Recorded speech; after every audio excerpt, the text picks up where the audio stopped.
A little bit about the genesis of your story, of your company, of how you actually approach the problem of. We thought, what is the most critical pressing problem in the world today? That is energy. What is the solution to not having enough energy in the world? Well, we have to drop the cost and we have to impact the environment much less. So how can we do that with renewables? Of the renewables, which makes the most sense to really tackle? Well, wind is very interesting, but wind is only located in certain areas. Same with hydropower.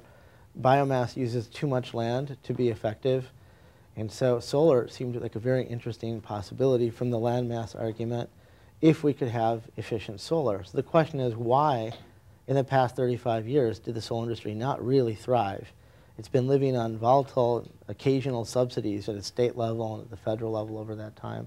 But it was simply too expensive because it was at that 3 times the price of grid parity level, which is just too high to allow customers to really embrace it unless they're passionate about the environment or trying to make a political statement. But people who just look at their utility bill and that's all they care about would not adopt solar per se.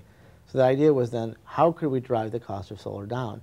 We actually went around the world and I looked at different factories, what they actually were doing inside those factories. And solar factories. And solar factories of other, we talked to CEOs of various different companies, for example, and did a cost model, which is a very unusual way to start a technology company. But we were trying to understand what is the driver of cost in the renewable energy area within solar. And the answer was throughput. In other words, you couldn't make the solar panels fast enough to be inexpensive, no matter what they were made out of. Therefore, the price was too high, therefore no one would adopt them, therefore solar is not a solution. So the approach then is to drive down the cost by increasing throughput.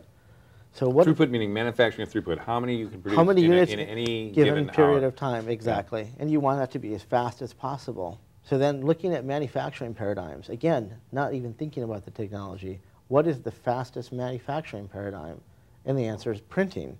You can print something faster than you can do almost anything else.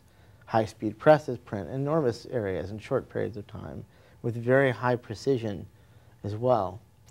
So the idea was, could we print our solar cells? And then we began looking for technologies that would allow us to use printable approaches. In other words, solution-based light-absorbing materials. And that's the genesis of the company. So it's very top-down focused, and we used some bottom-up thinking in terms of how to tackle particular issues, but we weren't a technology looking for a market. We were a market looking for a technology.